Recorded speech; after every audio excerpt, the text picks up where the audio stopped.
afternoon, everyone. Good afternoon. The Affordable Care Act tax credits expire next month, and Republicans are out of excuses. Because of the Republican refusal to extend the Affordable Care Act tax credits, tens of millions of Americans are about to experience dramatically increased premiums, co-pays, and deductibles.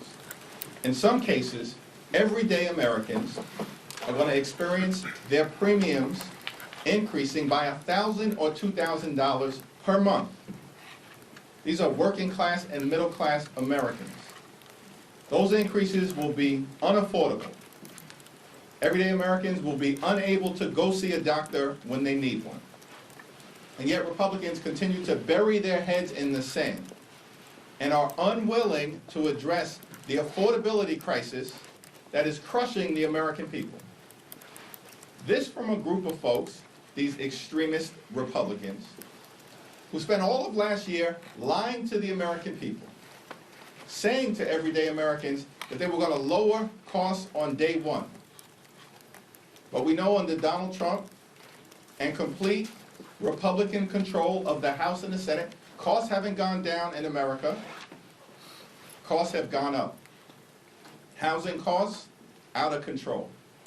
Grocery costs, out of control. Electricity bills, out of control. And now healthcare premiums, skyrocketing, out of control because of Republican inaction and an unwillingness to do anything to make life better for the American people. The Trump tariffs have been a complete disaster. As we approach Thanksgiving and the holiday season, food costs are skyrocketing through the roof, and everyday Americans are experiencing thousands of dollars in additional expense. The economic policies of Donald Trump and the Republican Party have been a complete and total failure. That's why they were routed across the country, thoroughly destroyed by the electorate in state after state after state, because they've done nothing to make life more affordable for everyday Americans, and they've done everything to make life more expensive. Questions? Thank you, Mr. Leader. Earlier today, President Trump posted on Truth Social with regard, I'm trying to pull it up, with regard to the Indiana Republicans not redistricting their map, that Democrats are trying to steal seats everywhere, and we're not going to let that happen. I want to get your response to that. I also want to get your response to him saying we must keep the majority at all costs. How do you interpret that message, and do you believe that Democrats should fight back against that effort at all costs, or what lines are there for Democrats responding to this effort of Donald Trump pressing Indiana Republicans and other Republican state legislators to redraw their maps to kind of steal seats, as you've characterized it, from Democrats in 2026? Yeah, we've made clear from the very beginning that as Democrats, we are not going to let Donald Trump and Republicans gerrymander congressional maps all across the country as part of their effort to rig the midterm elections.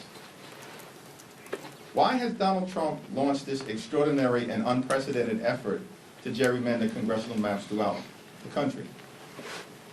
They're the ones that claim heading into this year they had this big, broad, beautiful mandate. Where is it? It was nowhere to be found on Election Day. Destroyed in Virginia, in New Jersey, in New York, in Pennsylvania, in Georgia, in Mississippi, in California with Prop 50, up and down the ballot and all across the country.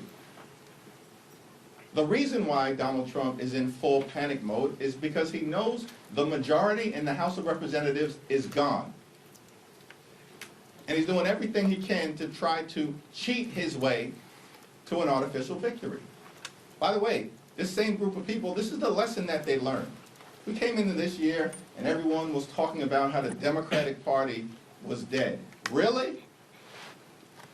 As far as I can tell, in the House, the only reason why Republicans have their narrow majority right now is because they stole 3 seats from the people of North Carolina in mid-decade redistricting last year.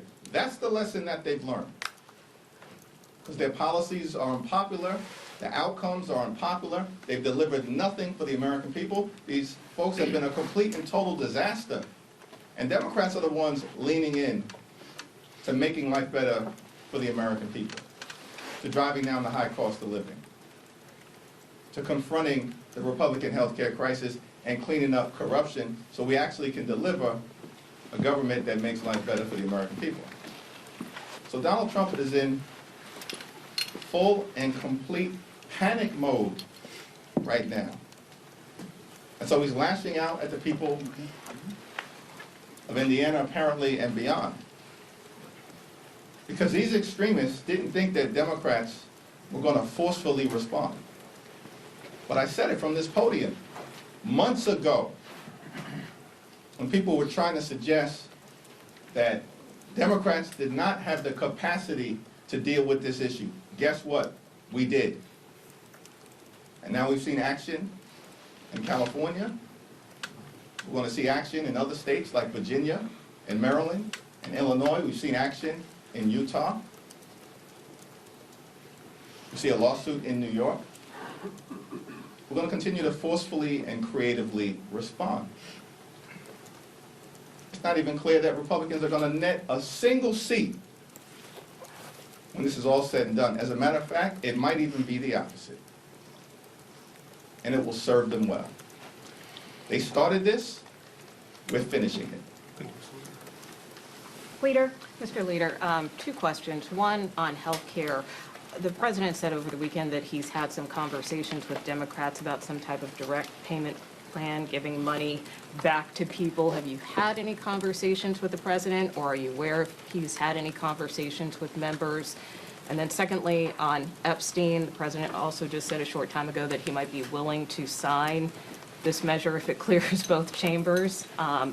If that is the case, are you comfortable with whatever information is in the Epstein files if it involves or potentially implicates Democrats? Donald Trump appears to have chickened out on the Epstein scandal. He's caved. It's a complete and total surrender. Because as Democrats, we made clear from the very beginning, the survivors and the American people deserve full and complete transparency as it relates to the lives that were ruined by Jeffrey Epstein, who was a monster, and all of those folks who were dealing with him. The wealthy and the well-off. And people who are going to be exposed in full transparency. That's been our commitment from the very beginning. And it's closer to happening this week. The House will act decisively, the Senate needs to act, and Donald Trump just needs to step out of the way and let the chips fall where they may. Now, in terms of the first part of your question, I have no idea what Donald Trump is talking about. I certainly haven't had a conversation with him. I have no visibility into Leader Schumer having a conversation with him. I don't know a single member of the House Democratic Caucus who's had a conversation with Donald Trump. These people continue to bury their heads in the sand and then lie to the American people. This is not that complicated. Time has run out as it relates to extending the Affordable Care Act tax credits. The most viable path forward is for those Republicans, all we need is a handful, to join our discharge petition, just like a handful joined the discharge petition related to Jeffrey Epstein and those files. All we need is a few Republicans to join the House Democratic Caucus discharge petition, and we can extend the Affordable Care Act tax credits for 3 years to provide the American people with the certainty that they need that their health care costs are not going to explode. Leader Jeffries. Hold on. Thanks. Third row. Thank you. Congresswoman Marie Gluesenkamp-Perez has moved to formally disapprove of Congressman Jesus Troy Garcia for his kind of maneuvering with his reelection bid. I'm curious what's your stance on that and whether you're telling Democrats to vote against formally reprimanding him. I strongly support the motion to table that will be brought this evening, and I expect that it will succeed. Leader Jeffries. Thanks. Third row. Do you think that the manner in which Congressman Garcia retired abruptly for only his chief of staff to take his place. Do you think that was wrong? Here's what I think. The American people are focused on the high cost of living in the United States of America. That's what they're focused on. The affordability crisis, that's what the results were all about during the first Tuesday of this month, when Republicans were select throughout the country. Because they have failed on the economy, and Democrats actually have a vision all over the country to drive down the high cost of living and deal with the affordability crisis that exists in the United States of America. As House Democrats, that's what we're going to continue to focus on. I do not support this so-called resolution of disapproval, and I strongly support Congressman Chuy Garcia. He's been a progressive champion in disenfranchised communities for decades, including during his time in Congress, and he's made life better for the American people. Thanks. Thanks, Leader. You put forward a 3-year extension proposal for ACA subsidies. Some Republicans have put forward alternative proposals that don't go as far in terms of the time, the length. I'm wondering, would you be willing to potentially accept or work through a negotiation on a shorter amount of time frame, if you end up getting Republicans' support for something like that? Time has run out in terms of the games that Republicans have played as it relates to extending the Affordable Care Act tax credits. Now in July, Republicans rushed back to Washington. Why? So they could enact the largest cut to Medicaid in American history. In the same bill, they ripped $186 billion in funding from SNAP, the largest cut to nutritional assistance in American history. And in doing so, literally stole food from the mouths of hungry children, seniors, and veterans.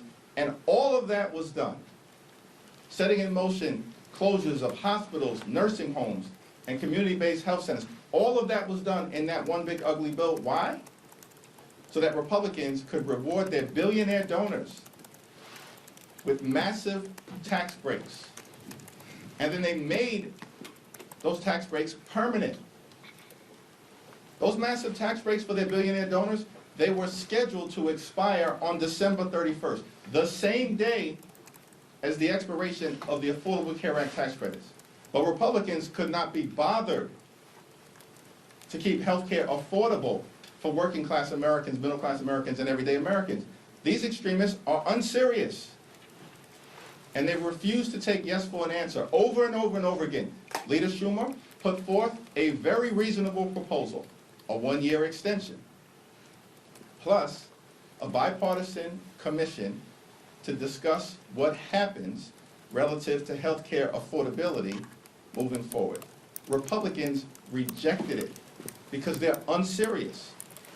And so our proposal about the path forward is our proposal about the path forward, a clean 3-year extension. Leader Jeffries.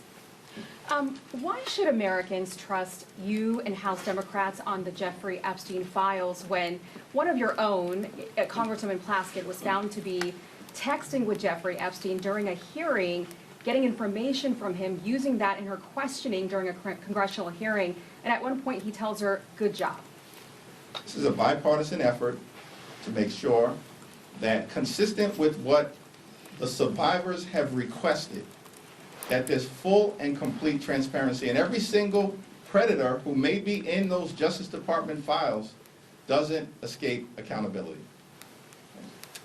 Thank you, Leader Jeffries. New York City Councilman Chi Osei filed paperwork today to run against you to represent Brooklyn. He has said that Democratic leadership has failed to effectively fight against President Donald Trump. What's your response? Come on in, the water is warm. Thank you, Leader Jeffries. I wanted to ask, Representative Burchett and Speaker Johnson alleged that Democrats blocked the UC last week to release the Epstein files. Any comment on that? And did Democrats block that unanimous? I have no idea what Mike Johnson is talking about. He didn't pick up the phone and call me about a damn thing relative to the Epstein files. This guy has been blocking the release of the Epstein files for 7 or 8 weeks. The House has literally been out of session. Republicans have been on a taxpayer-funded vacation for 7+ weeks, refused to swear in Representative Adelita Grijalva. Why did they do that?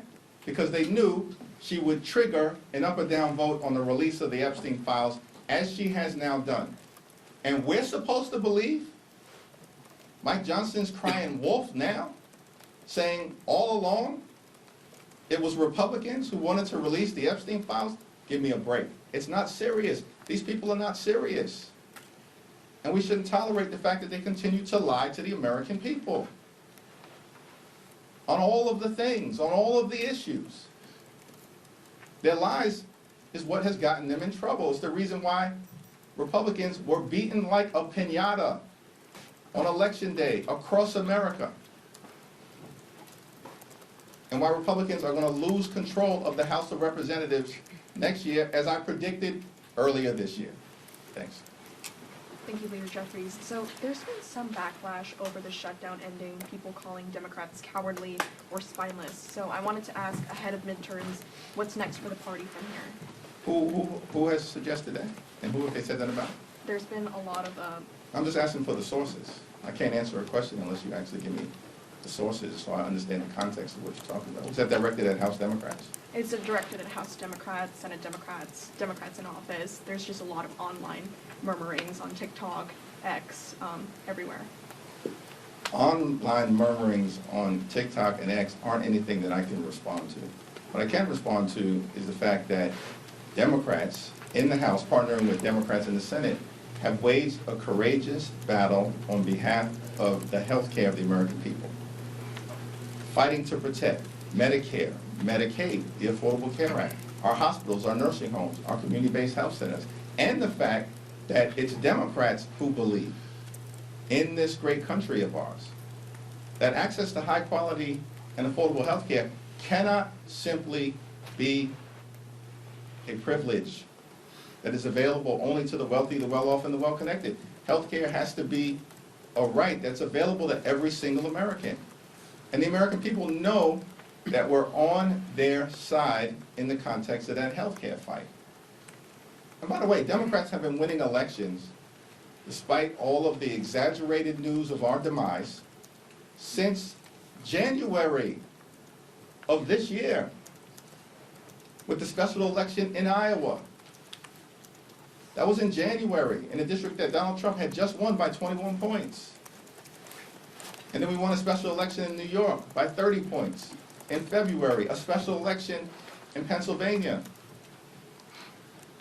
And then we won a special election in Wisconsin, a state that Donald Trump had just won. That was in April. And we won it by 11 points. In Wisconsin, a swing state. That never happens. In April, and then in May, we won a special election in Omaha, defeated a three-term Republican incumbent, elected the first African-American ever to be the mayor of the all-American city of Omaha. On and on and on. Since January, what do you not get about what's happening in America? And the fact that the American people have rejected Republican extremism, and over and over and over again, time and time again, through the most recent election, embracing Democratic candidates, the Democratic platform, and the Democratic Party. Our House Sorry, Devin, and then Obviously, there's no commitment at this point for any sort of action on this Epstein bill over on the Senate side. If it gets a veto-proof majority, if we're talking 100-some-odd Republicans and they don't take it up over there, what does that tell you? What is your reaction? Well, I think it's going to be important for Senate Republicans to follow the lead of what is going to be a strongly bipartisan vote in the House. Obviously led by Representative Massey and by Rowe. And I'm thankful for the leadership of both of them. But it's going to be strongly bipartisan in the House, and it probably will be a veto-proof number, certainly given the fact that Donald Trump has just caved once again, spectacularly and publicly, and now wants to pretend, lie to the American people, that Donald Trump all along has been interested in the Epstein files released. Really? literally, just a few days ago, you summoned Lauren Boebert to the Situation Room to try to continue the Jeffrey Epstein cover-up. Think about this. This is where we're at in America. John F. Kennedy, who created the Situation Room and was in the Situation Room in 1963 during the Cuban Missile Crisis. Bill Clinton, in the Situation Room, dealing with the tragedy of the Oklahoma City bombing in 1995. President Barack Obama, in the Situation Room in 2011, during the successful raid on Osama bin Laden in Pakistan. But in 2025, this is what it's come to in America. Donald Trump is using the Situation Room to advance the cover-up of the Jeffrey Epstein files. This is why Republicans are being rejected all across the country. These are both unserious and dangerous people at the same time. Thanks. Saudi Prince Mohammed bin Salman is meeting with the president tomorrow, and there's talk of him coming to the Hill. If you had the opportunity, would you participate in such a meeting? And just in general, what's your response to him coming up here? Possibly? Yeah, I haven't had the opportunity to formally review any invitation relative to a possible visit to the Hill, but I'll review it in good faith, as we always do with respect to foreign leaders. Do you have any concern, just given his involvement in previous years in the killing of the Washington Post journalist? I look forward to having that conversation with Gregory Meeks and Adam Smith and Jim Himes about what will be the appropriate approach. Thank you. The clock's already ticking towards January 30th. Can you report on any progress on the appropriations bills? Are we making any progress on minibus 2? The Senate's going to be out for Thanksgiving, Christmas. I'm just wondering if we're going to be facing another shutdown sort of scenario. Well, our approach as it relates to the upcoming government funding deadline on January 30th is going to be the same as it's always been. We reject a my way or the highway approach. But we, of course, as Democrats, are willing to lean in to finding a bipartisan path forward to enact a spending bill that meets the needs of the American people in the area of health, public safety, and their economic well-being, which means finding ways to drive down the high cost of living and reverse the failed Republican policies that have made life more expensive in the United States of America. At the same period of time, the deadline that we're focused on, well in advance of January 30th of next year, is December 31st of this year. It's time for Republicans to actually do something to make life more affordable for the American people. And the path in front of us is to partner with Democrats and extend the Affordable Care Act tax credits so that tens of millions of people do not experience their health insurance premiums dramatically increasing to the point of unaffordability. Because if that happens, it affects everybody across America. In fact, I think the 10 states most impacted, if the Affordable Care Act tax credits are allowed by Republicans to expire, are West Virginia, Wyoming, Alaska, Mississippi, Tennessee, Texas, Alabama, South Carolina, North Dakota, and South Dakota. The 10 states most impacted by the expiration of the Affordable Care Act tax credits. So this is not a partisan issue for us. This is a patriotic fight to protect the health care affordability of the American people in the midst of a devastating Republican health care crisis that is ruining lives, including in rural America, all across our great country. Thank you all. Thank Leader, you. if the president's name is not found in the Epstein files, will you accept that?